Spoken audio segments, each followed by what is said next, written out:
like when you see Dante playing, how he's kind of played the last 5 games? How does he kind of impact the team overall and offensively when he's really rolling like that? Outside of his shooting, we know what he does there. I think his playmaking ability steps up a lot when he's making shots and being able to be himself. He's a guy that crashes, gets extra possessions, pushes the tempo of the game, creates a lot of gravity when he's on the court just with his ability to score the ball. But he's super unselfish. He makes a lot of the little plays that win games, and you're seeing that on a night in and night out basis from him right now. And when looking at the bench play, in particular in the last game in the second half when the bench really started scoring the ball, how critical does that come to be for this team to be successful, to have the bench being able to score that way? Yeah, I think it really balances us, our team out. We have a lot of firepower in that starting unit, and have the second unit come in and be aggressive and have a good flow and provide some offensive spark. To complement that first group, I think it balances out the roster. It balances out who we can be consistently, on the offensive end. Mike, both Dante and have kind of talked about you being on the bench, always taking them aside, kind of telling them what you're seeing. Like, what are those things that you kind of take them aside and talk to them about? Is it like matchups, coverages, or? Yeah.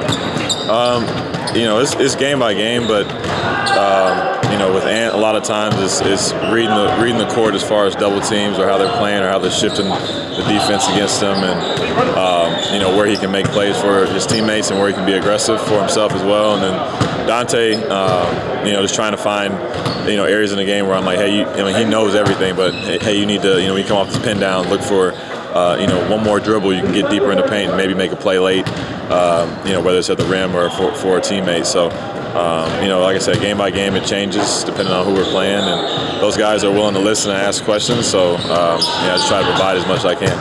What's it been like over this season, kind of seeing some of the younger guys step into more of a leadership role, whether that's Jaden, who's kind of always grabbing guys on the court, Nas, Hands.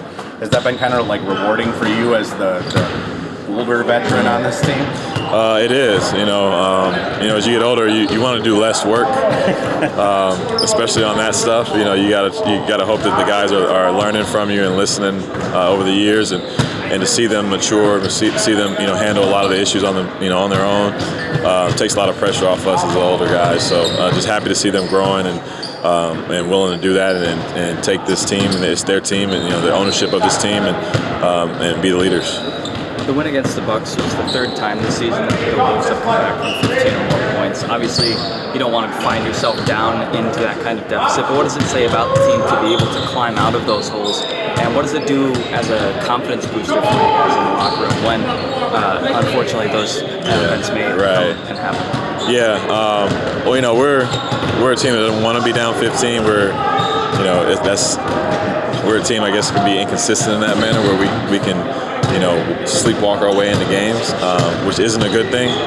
But the resiliency that we do show, that when we look up at the scoreboard and see we're down 10, 15 points, that we're not, looking at it like, the game's over. We're just like, we're going to cut it to 10 in the next minute, cut it to 5 by the end of the quarter, and kind of give ourselves smaller goals. And then by the time we look up in the 4th quarter, we have a lead and we have a chance to win. So it says a lot about who we have, our character, and what we can do in crucial moments of games. Kind of an off-topic question, but your career with Rudy, you've always had that pick and roll play where you kind of go into that floater range, but also have the lob that almost looks identical. It seems like Jaden's starting to get a little bit of that this year. Is that something that he's come to you about, how do you make this work, or is that just kind of natural chemistry stuff? I think it's becoming a little bit more natural. I think it's something that I've talked about it. I've shown him a lot during practices over the years, but it's something that you can work on, but you have to kind of fill it out in the games because it is an area where you can get caught in the gray area. Do I shoot it? Do I pass it? But if you get really good at it, where you can hang on the ball extra half second and then throw the pass late, it becomes a real weapon. And I think Jaden, with his height, can have that effect at a way better, higher rate, and more efficient kind of like Kyle Anderson had it when he was here, just that taller guard playmaker who can make those plays over bigger people. So if he can continue to do that, continue to develop that, I think it'd be really good for our team.